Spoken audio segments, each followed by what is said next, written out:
All right, guys, you're locked in with DJ Marx, and I'm back once again with another great interview for you. This time, I have the lady herself, Omideyi, here to just chop it up with her music and stuff. So let's get it in with her. Anu, how are you doing?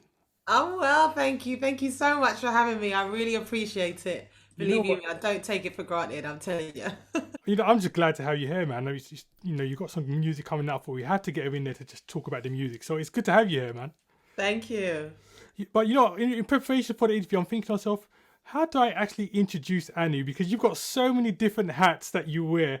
I mean, for those of you guys literally listening, watching the interview on YouTube, I mean, Anu's like a singer-songwriter, a vocal coach. She's like a choir director. So, and that's just a couple of the titles that you do.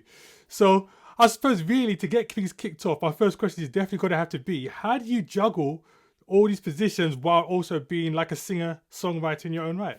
I honestly don't know. With difficulty, I suppose you just get on with it, and just do all the things that you have to do. And it can be a lot. So the issue that you're speaking about, I have too. Like when I have to introduce myself for Yeah. various different things, I've got to pick like one or two of the things that I do to use to introduce myself rather than everything because it's just long and it's just but it's just me. I just like doing lots of different things, so that's how I do it. So as a child, then, would you say that you was a busybody then, someone that was always here, there, and everybody and about?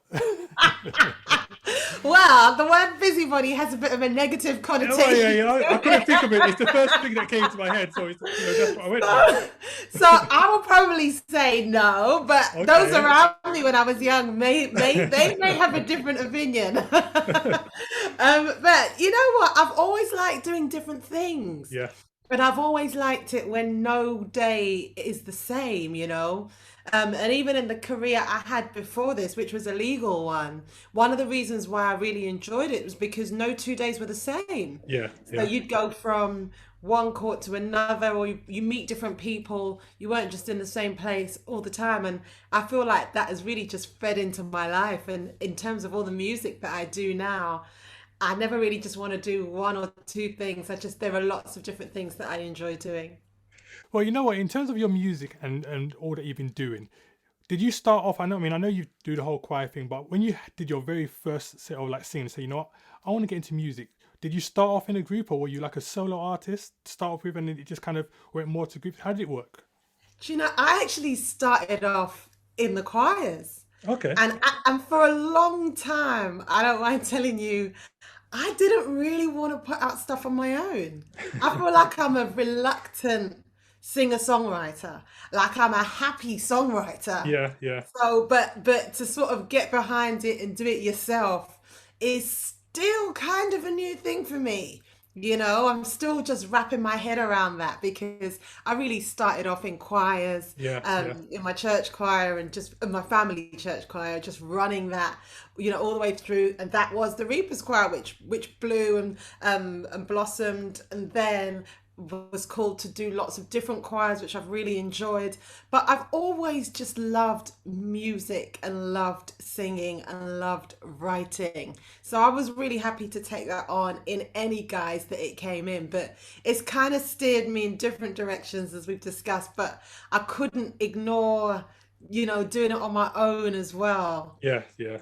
Although I tried to fight it for a while internally. Well, you know what? I have to say, I when I started in music myself, I started in a group as well, and then eventually I made the transition over to the solo artist, and it was for me anyway, it was a very big difference going from having to kind of work in the kind of group setting where when you were writing songs, I had to kind of like listen to what the group is saying and everything else, and when you're going into the studio, you have to kind of work around everybody else's vocals as well as your own. So when I finally got to branch out on my own, and it was like I could focus on it. I found it very different. But but how did you find it doing the whole choir thing? So you're still in the middle of it in a way. So how do you find doing the whole choir thing, and then when it comes time to be the solo artist, transitioning over to that, does it feel different, or is there a struggle thing that goes on? Yeah, it's really different actually. It really, really is different. I mean, when you're in a group setting, you know, when I in the choirs, I run things really, really democratically. So wherever I am, I'm always just like, what are your ideas? What do you want to do? Is this, are you all comfortable with this? Should we do this? Let's do this together. All right, let's do that. You know, and even though in most of the choirs that I'm involved with, I still am sort of directing it in one way or another. There's just a whole team. Yeah. But when you're doing it on your, oh my gosh, you, me, and I are my team.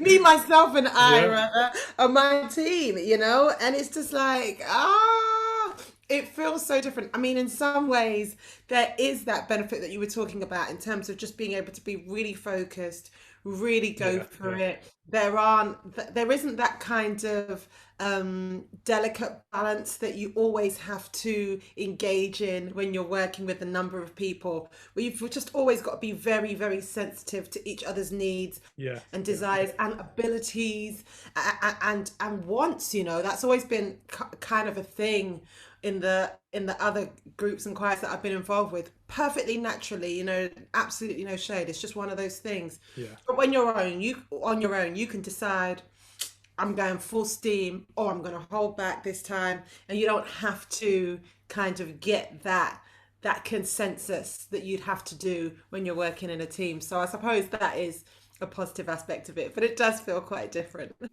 Well, you know what? We're gonna get into your music a bit more in the show, but for now, guys, we're gonna play one of her tracks. So this one by Anu is called "Dance in the Rain." Let's get it.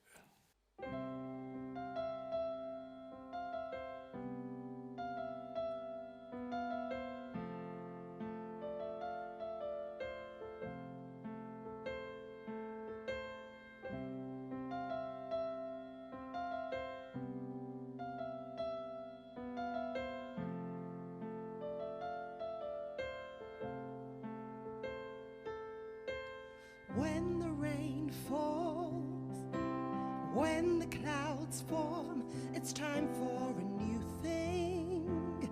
It's time for a new thing. When the sun sets, when the night calls, it's time for a new day. It's time for a new day.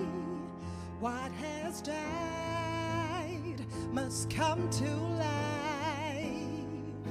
What's been sown must break through ground. The time is now to come alive. Send your showers, we will rise. I'm gonna dance in the rain. I'm gonna dance through the pain. He will remove my shame as I dance in the rain. I'm gonna dance in the rain. I'm gonna dance through the pain. He will remove my shame as I dance in the rain.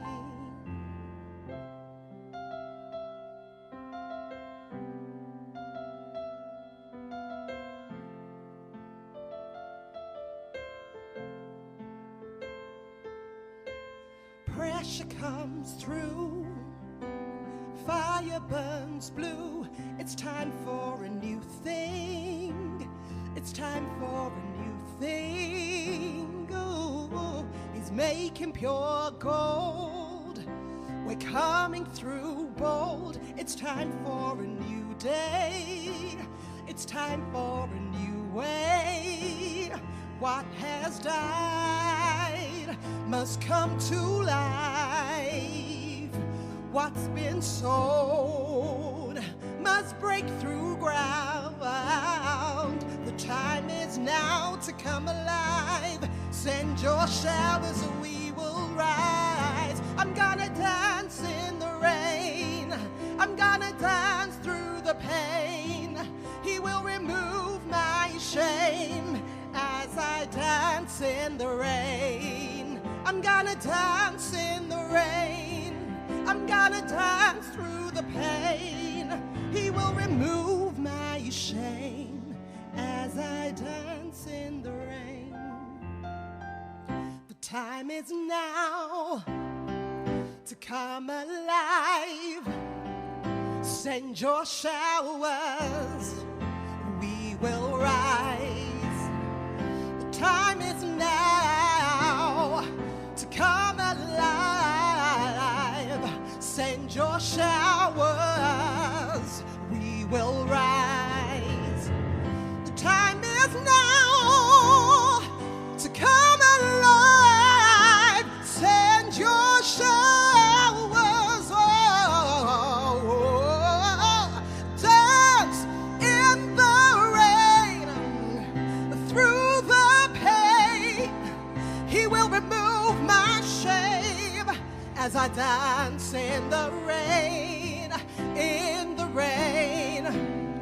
through the pain. He will remove my shame as I dance in the rain.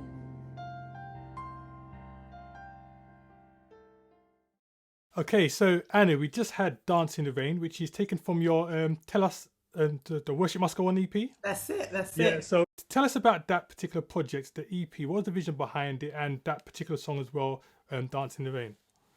So the Worship Must Go On was just, born out of a kind of tricky time in my life where I was having to really grapple with the concept of what am I doing when things don't really look like they're going the way I would like them to do? Am I gonna, just sit back and sort of give God all the complaint prayers and say, Lord, I really need this, or Lord, what's going on with this, or that, or, or collapse, or kind of deviate or slow down, or what have you. And I'm not saying that any of those are not good decisions, but just at that time I kind of thought to myself, you know what, it doesn't matter what's happening, the worship must go on. And so that's how the whole project was sort of birthed. And at that time as well, I think a lot of people didn't know that I led worship and I lead worship so much, again, because of all these different hats. Lots of people knew me for the choir stuff, if they knew me at all. It was the choir stuff and that kind of thing. And so I really wanted to demonstrate just how important worship was and is to me in my daily life. And it really is. It's probably the most important thing that I do. But worship isn't a style of music, I know that we're talking about worship music, but I really feel like that comes throughout everything that anyone does if they put their mind to it and they want to live their life in a style of worship. So that was sort of the idea behind the whole project. And in terms of Dance in the Rain as a track, it just really carried on from that. Just again, no matter what is going on, what are you going to do with the situation you are in? What are you going to make of that? Are you going to see it as the difficulty that it is, which of course, humanly speaking, we all do, and believe you me, I do in those situations. But are we also going to look at it from another perspective to say, well, hang on, if rain is coming down and if there's seed in the ground, that means something's going to grow, and I can grow through these situations and then it moves on to a declaration really that the time is now to come alive. So even though this is a really tricky time, or even though things are not looking good, we can actually use this time to come alive. So Lord, the kind of rain that I was running from, just continue to send your showers and allow me to rise in it. So it kind of flips it on its head. But you'll see that in my songs, I kind of like to write about journeys and things that are real to me, situations that I go through and that I feel might resonate with people. Well, you know what, it's very clear to see the passion that you have in terms of the music side of things. But just to flip it a little bit, imagine that you wasn't involved in music whatsoever. No choirs, no vocal coaching, nothing. What do you think you'd be doing in its place? What you mean in terms of ministry or life? No, just in life in general, because obviously I know that side of things will take up a lot of your life because, like I said, you've got so many hats and it's different fields. So if you wasn't in music whatsoever, what would be this place? It's such a good question. This is a trick question. Honestly, I don't know. I think I think I have a natural aptitude for advocacy. So, Okay. as I alluded to earlier, I was a practicing criminal barrister for nearly 15 years, actually, so quite some time. I took that really seriously, but it wasn't my passion. Hmm. So I moved to music. But having said that now, even although it does involve music, I have found myself being an advocate for children, Yeah. in some of the projects that I'm doing, providing resources for them. And so if there was nothing to do with music at all, I do think that the next thing would be some sort of advocate. I don't know if it would just, if I still just would be a lawyer because I gave that up to go into ministry, or whether I would find some sort of a cause or a number of causes that I feel I can lend my voice to and really speak out on behalf of other people. Because to be honest, if you're looking at it, I feel like that's kind of what I try to do in my music as well. Okay. I feel like I try to reach out to where people are sitting in their emotions, whether that's happy or sad, or where they're sitting in their lives, and just try to sort of, you know, bring a light to that. Okay. And in a sense, it kind of does advocate for that, doesn't it? Because it's like, well, this is real. What you're feeling is valid. What you're going through is true, And so here's how we can look at it, or here's how we can make it through, or look to God because He's going to assist in this way, or Lord, we thank you for what we're going through. So I feel like those two things are kind of um, related. Oh, you know what? You kind of touched on it very slightly, but I want to go into it a bit more. So I know you do the Difficult Discussions, Easy Songs project. Tell us a little bit about that, because that was quite interesting when I came across that. So I'm intrigued to see, how you're gonna. Well, yeah, just explain to us about that project. Yeah, thank you for asking. So that came about during lockdown. So that's still quite a new project. And basically, I had the opportunity to look quite deeply into difficult situations that had occurred with me when I was younger. So it starts off, the first resource deals with protecting children's bodies, and basically that arose from situations when I was younger, when I was abused. I'll say no more on that. But it just, going through lockdown allowed me to look into that. I was in therapy, and I still am, and I think that's really important to say, because I know that people, let alone Christians, can be a bit iffy about that, but I have found it incredibly useful, and I definitely would recommend it. And just I never forget coming out of therapy session thinking, if I could only do something that can add to the chorus of voices that are already out there, really advocating for children, and letting children know, here's a fun way, or letting adults know, here is a fun way to get your children to learn the tools to protect themselves, Yeah, yeah, or to grapple with really difficult topics. So the first one was protecting themselves. The second one is dealing with issues surrounding race and race relations. So that's all about we're different but alike. So that's kind of got to, treat everyone the same.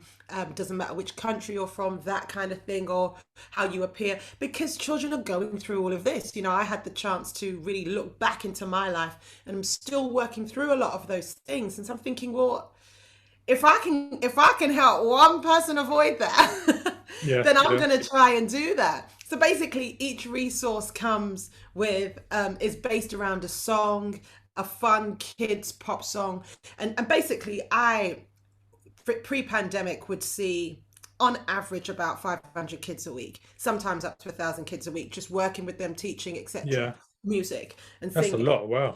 Yeah. And when you do that for a few years, you really begin to understand what children respond to. And you also begin to understand that they kind of take up music in a way that adults don't always do. They can be Yeah, very yeah, that's very obsessive true. about music, about lyrics, about learning the songs, about repeating it again and again and again, and doing karaoke, doing dance moves, doing the whole works. So I put that all in the project. You've got a couple of animated videos, one with the track, one with karaoke. You've got more karaoke material in terms of the tracks. You've got an instrumental. You've got activity and discussion plans with lots and lots of different activities, fun activities. Basically, some of them are physical, so dancing, stretching, and then it goes into the conversations. You've got affirmations, you have scenario discussion points. No right or wrong answer. It's just a way of being able to keep the conversations going. Do you know what? I find It's that- interesting because I did look at that website, and I must admit that some of the stuff on there I didn't actually think of as an idea that it could be used as a way to communicate effectively those kind of ideas to kids. And it's definitely got a lot of stuff on there in terms of, I mean, I saw some of the animation videos that you were talking about, and I was like, wow, Anu's really going in with this one. She's kind of like taking this thing to the next level. So guys, seriously, if we want to get more information on that, definitely check out the website. What is the website address for that one? It's called Difficult Discussions EasySongs.com. There you go, guys. Difficult Discussions, EasySongs.com. So if you're listening to the radio, you want to tune in and check on that. And while you're doing that, then definitely get ahead and do that. Anu, that is an absolutely great project. And you know what? I kind of feel like one of your songs, I'm not sure what the reason why you wrote that particular song, but the title of it, in terms of Worship Must Go On, I kind of feel that kind of feeds into that kind of thing. In terms of the journey, because obviously, like you said, that was relating to stuff from when you was a child, and now you're at this place where you're trying to help others, and in a way, it's almost kind of a worship leading others to that place where you say, this is a fun way of doing things, and because there's so many different forms of worship, but as you've gone through that difficult situation, as you said, the worship must go on, and you found this way of kind of like helping others and getting them to a place where they say, this is a good way to communicate. So guys, you know what? Definitely check out that website. And, in line with what I was saying, we're going to play that track actually. The Worship Must Go On by Anu Omideyi. Guys, definitely listen to this one. Powerful words. Here we go.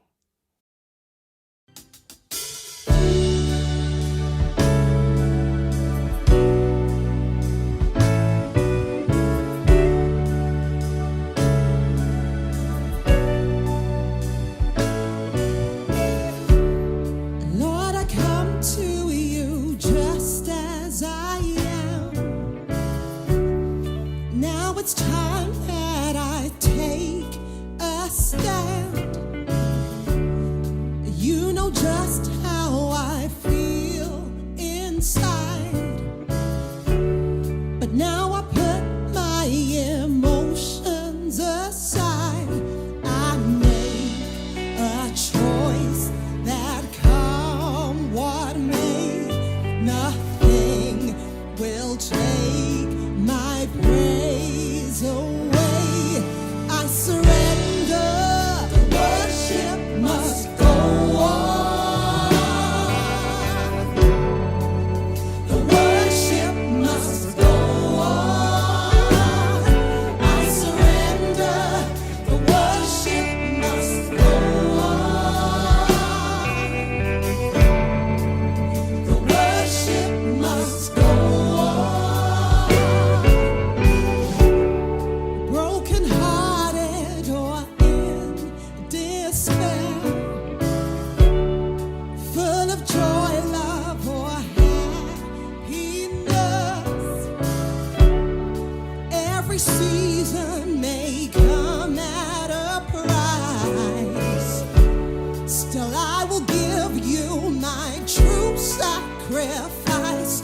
You paid it all at Calvary. So now I give my everything and surrender. The worship must go on. Must go on. I surrender. The worship must go on. Worship must go on. Worship must go on. I bow before you and I open my heart. I'm choosing to surrender into your arms. I'm asking you to make me true and worthy, holy and acceptable.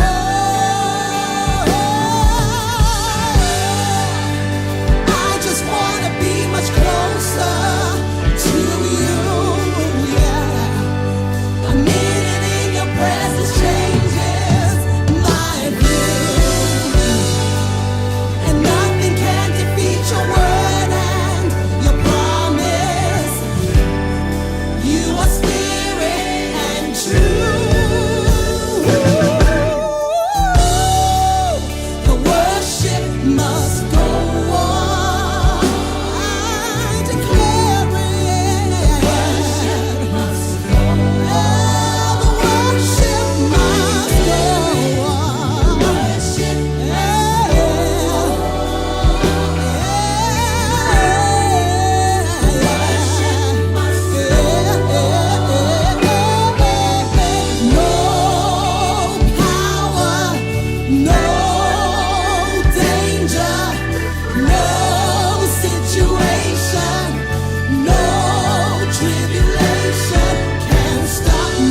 Okay, so Anu, one of the things that I found inside in terms of information regarding what you're doing right now, I don't know if it's the project still going on, but it was very intriguing for me, which was the fact that you're doing an album surrounding the Hillsborough disaster of 1989, I believe it was.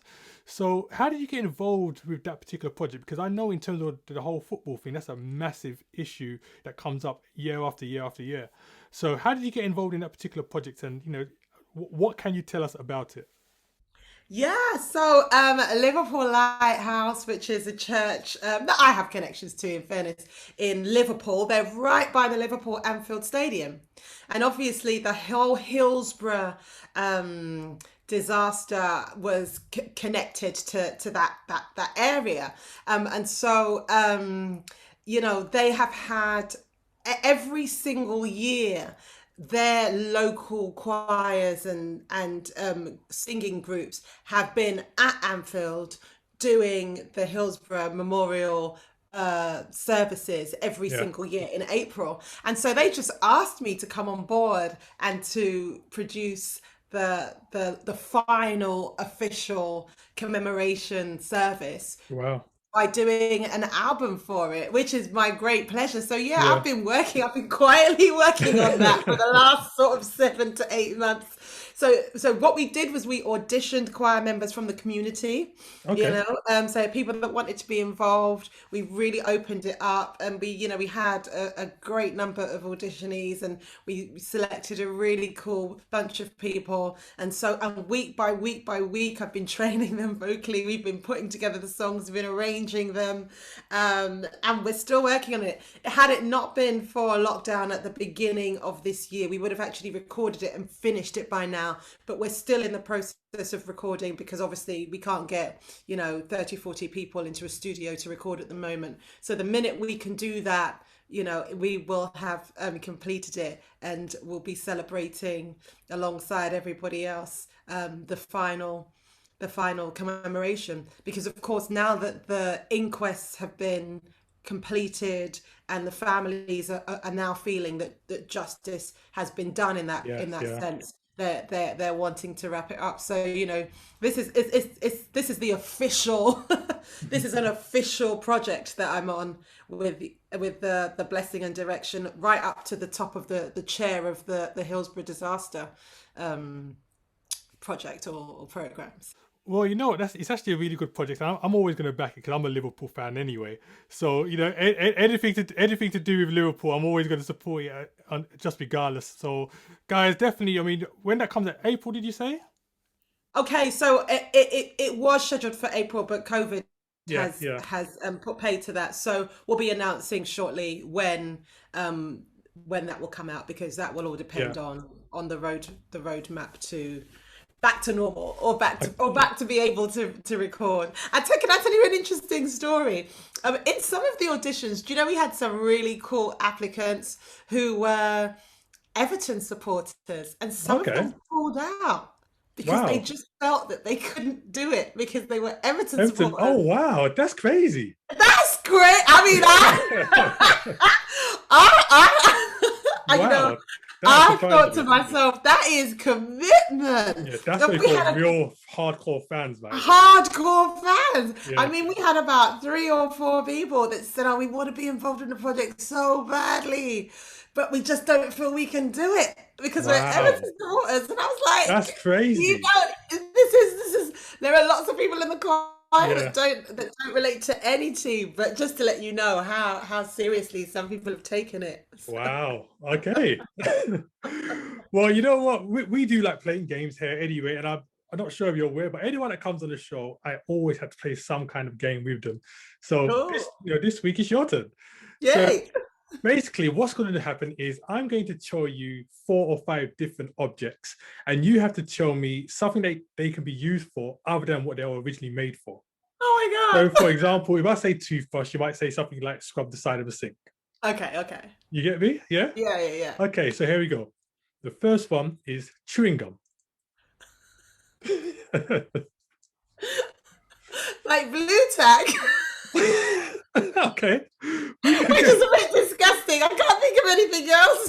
You know what? I actually had something down very similar, so I'm going to give you that one. Yeah. Oh, you're going to give me that? Okay. I would have said the same thing. Use it to hang something up or pull it, stick something. I don't know. There you go. Like There you go. Yeah. Right. Headphones. What else can you use headphones for apart from to listen? I suppose you can use them for as a microphone as well, I suppose, depending You know on... what? Not many people know that. That's actually true. You can. Yeah. I actually put down to keep your ears warm. So that's what I would use. Okay, that's because you're so used to the big ones. I'm used to the in-ears. Okay. Yeah. All right, a pen. Oh gosh, to tie your hair. You can I knew use you it. were going to say that. I knew you were going to say that. That's what I put down. Because for some You got me reason, pegged. no, it's not even just you, but for some reason, I know so many women that do that grab a pen and just tie up their hair. I'm like, how on earth do you do that? Okay, so there you go. It works. Yeah. Screwdriver. Oh my gosh. I don't know. I can't answer this one. Because apart from screwing something, maybe if you can use the other side as to knock something down like a hammer. Okay, you can do, yeah. I didn't put that one down, but you can. I have actually done that before. I actually took my response from a movie, actually. They use it to jam underneath a door to keep it open. So that's what I'll put down. But, Okay. You can definitely use the other end as a hammer, because like I said, I've done it before. Not recommended, but it definitely does work, definitely. All right, the final one, eggs. I can only think of one thing to do with eggs other than cook it. Other than cooking, the only thing I can... Okay, I was going to say a naughty one, but I'm going to say a good one. So some people use eggs to wash their hair. They do. I think it's disgusting, but they do. I don't. The one that I put down was actually just to throw it at people. That's what I was going to say. And that's why I said I wasn't going to do the naughty one. That's the only one I could think of. Just throw it at people and that's that. There you go. It takes me back to school and on the last day of school when everyone was egged. That's exactly what I was thinking. So yeah, eggs is the one. Yeah. All right, I know you got a new single out right now called Back to You. So tell us about that single. What is the message you're trying to do behind that one, and the vision behind it? Yeah, so that again, it's just speaking to where people are at the moment. I feel like I'm that kind of writer. So I'm going to be speaking to where either I am or where people are, or where I think people are at the moment. And nobody needs to tell us that this pandemic has been hard and that we've all had to make our way through the wilderness of it, frankly, because no matter who you are, where you are, I defy you to say you haven't been touched by it in a trying way. I know some people have actually done very well during this period, but still, even if you're, Jeff Bezos and you've made X amount of billions of pounds, there's going to be something difficult that you've experienced going through this. And so this song is really just about looking to God to make the way through the wilderness and just being honest about that journey.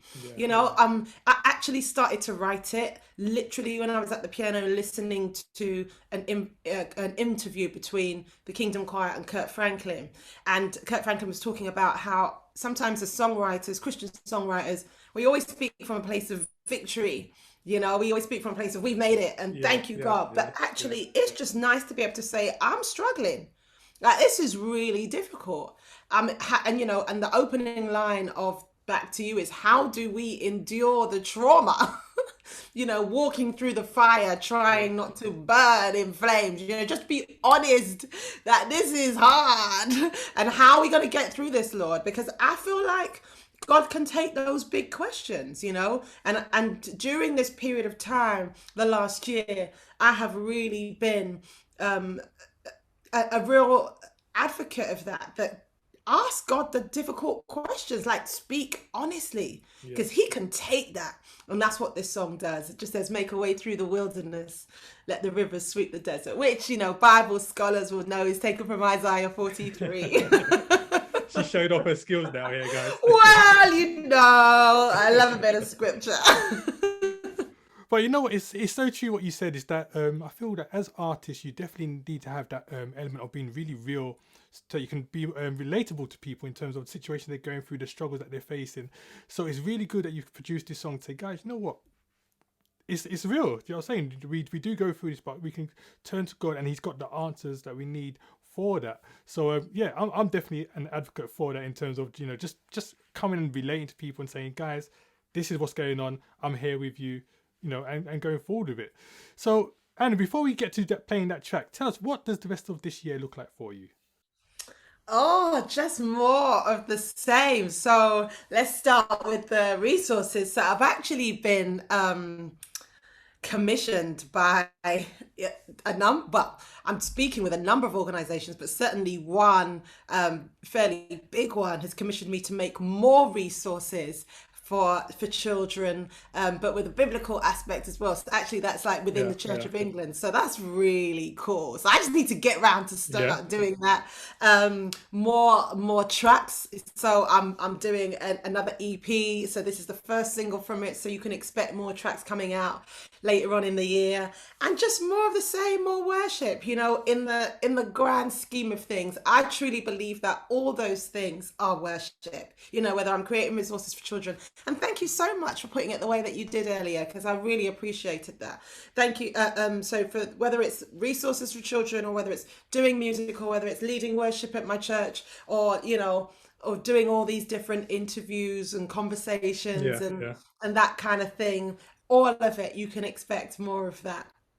Well, you know what, you kind of touched on it, and I know artists don't like to give away too much, but can we expect that EP this year, or are we going to be creeping into 2022 for the EP and just get singles this year? By the grace of God, I'm hoping by the end of the year, you're definitely going to get the rest of the tracks. Okay, cool. And just finally, to tell people, where can they reach you? So it's my name, Anu Omideyi. All the social media handles are at Anu Omideyi, ANUOMIDEYI, and then my website is anuomideyi.com. So if you look out for me, you're gonna find me. There you go. And guys, like I said, we're going to get onto this new single. Anu, it's been so great having you in this interview today. It's been a pleasure just being able to chat with you and hear your heart, really. Thank you so much for having me. I've really, really enjoyed this interview. Good. And you know what? I'm going to let you just like introduce your track now as we end the show. So yeah, just introduce your new single. All right. Ladies and gentlemen, boys and girls, here's my new single, Back to You. There we go. How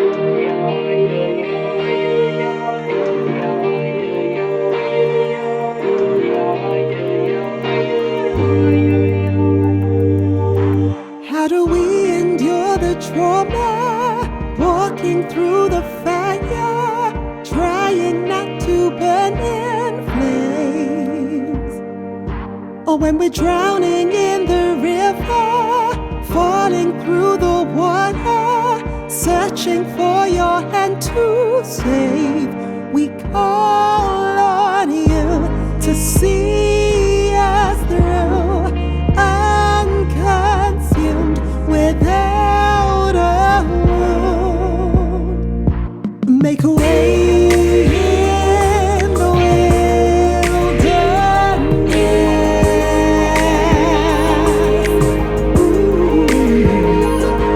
Let the river sweep the desert. Lord, we need to make it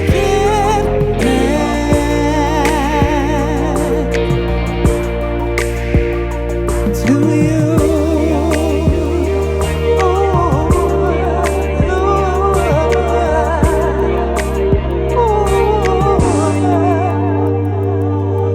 How do we fight through the questions when the declarations that we're making seem to fail? And when the hurting feels like violence and nothing seems to make sense, how do we move and prevail? We call on you to see